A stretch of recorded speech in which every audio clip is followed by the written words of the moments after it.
Hello friends, मैं हूँ Dreamwork 06 और आज फिर से हाजिर हूँ मैं आपकी favourite story unexpected true love का सेकेंड एपिसोड लेके।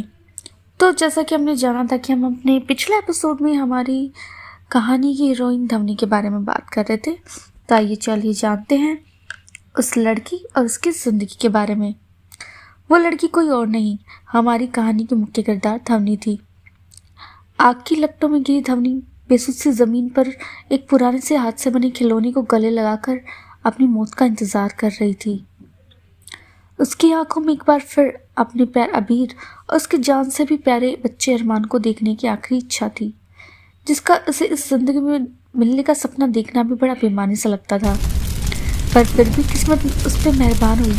वो इंसान उसका हुआ भी और उसने धवनी को टूटकर चाहा भी था। मात्र 22 साल की उम्र में इतने दुख झेलने के बाद अपने प्यार से बेटे अबीर के बेटे अरमान से उसे जो प्यार मिला था, उसे धवनी की जिंदगी का हर जख्म भर दिया था। जो अरमान पहले उसके गले लगे बिना सोता तक नहीं था, आज उसे इस तरह अजनबी की तरह छोड़कर चला गया था। इसका कारण भी उसकी पास्ट में हुई बहुत बड़ी गलती थी, जिसकी सजा वो हमेशा से भुगत रही थी और अब भी उसे वो भुगतनी पड़ रही थी। उस गलती ने धवनी से झटके में उसका सब कुछ छीन लिया था। आखिर क्या हुआ था ऐसा? धवनी के साथ जो हुआ उसकी खुशियों से भरी जिंदगी को इतने दर्दनाक मोड़ पे जो ले आया, जिसने उससे उसका सब कुछ छीन लिया।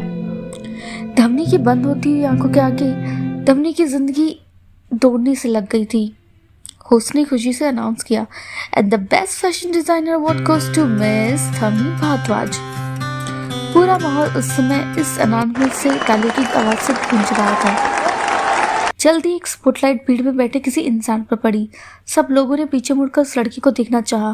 फोटोग्राफर्स ने अपने कैमरे उसकी तरफ तान लिए थे। माहौल बहुत ज़्यादा एक्साइटमेंट से भरा हुआ लग रहा था। तब वहाँ बैठे सब लोगों ने देखा कि भीड़ में से एक बहुत प्यारी सी 20-21 साल की लड़की बाहर आई, जिसकी हाइट लगभग 5 फुट 5 इंच रही होगी। पतली सी वो लड़की उस लाल प्रिंसेस गाउन में बहुत प्यारी लग रही थी। वो धवनी ही थी, जिसका बरसों पुराना सपना आज पूरा हो गया था। धवनी ने अपनी आंखों में चमक लिए हुए अपने लाल रंग के गाउन को बड़ी नज़ाकत से उठा लिया। उस स्टेज की तरफ बड़ी ही खुशी से बढ़ गई थी। उन तालियों की आवाज़ से उसका दिल खुशी से भर गया और उसकी हल्की हल्की सुंदर काली आंखें को आंसुओं से भर दिया। धवनी धीरे धीरे स्टेज की तरफ बढ़ रही थी। लोगों की प्रशंसा से भरी आंखें उसके दिल को बहुत खुश कर रही थी।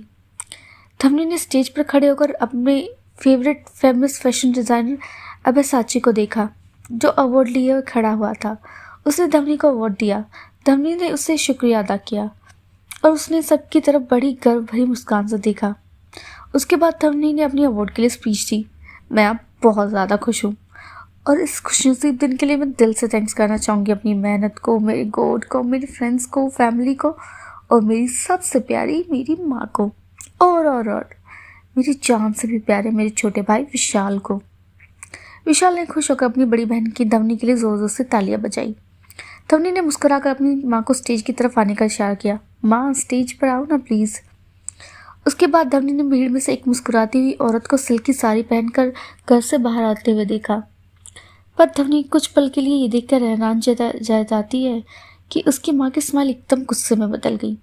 उसकी माँ तो स्टेज पर उसकी तरफ झाड़ू लेकर भागी आ रही थी। ऐसे गर्व भरे दिन पर उसकी माँ अचानक माँ को ये क्या हो गया, वो सोचने लगी। वो इतने लोगों में से क्यों शर्मिंदा करना चाहती थी? धवनी ने सोचा, पर तब उसकी माँ झाड़ू लेकर उस पर के बहुत ज़्यादा पास आ जाती है। धवनी ये देखकर डरते हुए जोर से चिल्लाई, अरे माँ, आप ये क्या कर रहे हो? धवनी अपना गाउन उठाकर वहाँ से बैक स्टेज की तरफ भागने लगी। अबेसाची भी स्टेज छोड़कर वहाँ से भाग जाता है। फोटोग्राफर भी इस घटना को अपने कैमरे में कैद कर लेते हैं और सारी की सारी भीड़ में अफरा तफरी मच जाती है। धवनी की कमर पर हल्की सी झाड़ू मारते उसकी माँ ने कहा, धवनी उठ जल्दी, कॉलेज नहीं जाना क्या आज तुझे?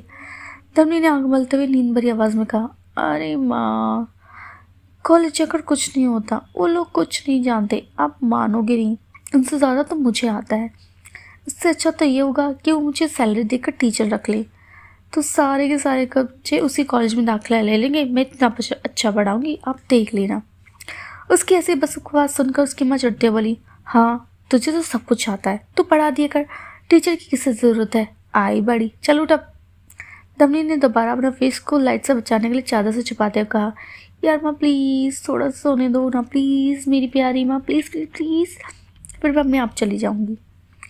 ये सुनकर उसकी माँ ने अपने हाथों से अपने माथे को पीट लिया और बोली, क्या करूँ मैं इस लड़की का, कितनी सुस्त है बताओ, इसे कौन शादी करेगा। ये बात सुनने के बाद धवनी और उसकी माँ एकदम से चुप हो गई, जैसे ये कहकर उसकी माँ ने कोई बहुत बड़ा पाप कर दिया हो। धवनी की माँ ने सिचुएशन बदलने के लिए अपने मुंह के लिए कहा और उन्होंने धवनी के मुंह से चादर खींच ली और बोली, अच्छा चल बेटा ये बात छोड़ और जल्दी से उठकर तैयार हो जा, आज तेरी नई बेबी सिटर की जॉब के लिए इंटरव्यू भी तो है। जैसे ही नहीं धवनी ने सुना एकदम से उठकर बैठ गई और उसकी नींद तो ये सुनते ही एक झटके में गायब सी हो गई। उसने अपने साथ जोर से हाथ पे मारा और बोली, आज मुझे अभी मल्होत्रा के घर पर इंटरव्यू के लिए जाना था। ये कहकर वो अपने बिस्तर से कूद जाती है और बाथरूम की तरफ भागते हुए कहती है, ओ माय गॉड मुझे लेट नहीं होना है, first impression is the last impression. इसके बाद वो नहाते हुए संसार के बारे में सोचती है जिसके घर में आज उसे इंटरव्यू के लिए जाना था। The CEO of Malhotra industries mister अबीर मल्होत्रा हमारी कहानी के हीरो। तो कैसी होगी इनकी मुलाकात, क्या धवनी को मिलेगी बेबी सीटर की जॉब, आखिर क्या होने वाला है इस कहानी में आगे जानने के लिए बने रहिए सिर्फ और सिर्फ मेरे साथ। Please please please need your lots of love and support please.